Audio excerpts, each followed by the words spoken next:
Hi friends, welcome to the Microsoft Excel video lesson series. So we are starting new video lesson series of Microsoft Excel online video lessons.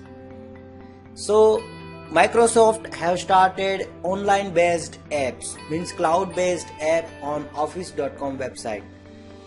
That is pretty cool because you don't need to install any Office suite or any software to work on Microsoft Excel, Word, PowerPoint, OneNote, Sway, Mail apps, People apps, Calendar, OneDrive and Docs.com. You can just do it right on the Office.com website. So that is cool. You can access it anywhere in any device.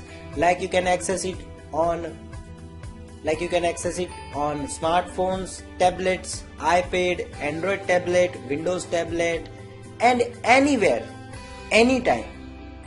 You just need good internet connection and log on to Microsoft.com, Office.com and open Microsoft Excel or any app you want and just start working on it. That's it. So in this video lesson, we will be learning about Microsoft Excel. So let me give you an introduction of Microsoft Excel.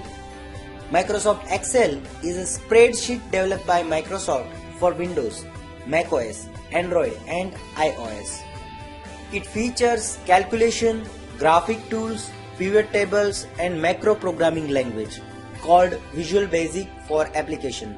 It has been a very widely applied spreadsheet for these platforms, especially since version 5 in 1993, and it has replaced Lotus 123 as the industry standard for spreadsheet.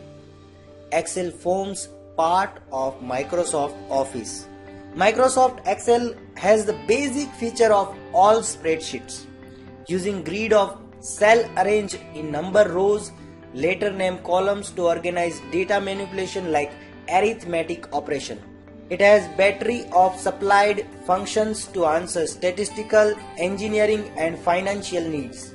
In addition, it can display data as line grams, histograms and charts and with very limited three-dimensional graphics display. Microsoft allows 4 number of optional command line switches to control manner in which Excel starts. So this is about Microsoft Excel. In further video tutorial, we will start working on Microsoft and we will practically learn how you can perform various operations, how you can preserve your data, how you can make various kind of operation on your data and make it information. That's it. Thank you very much for watching.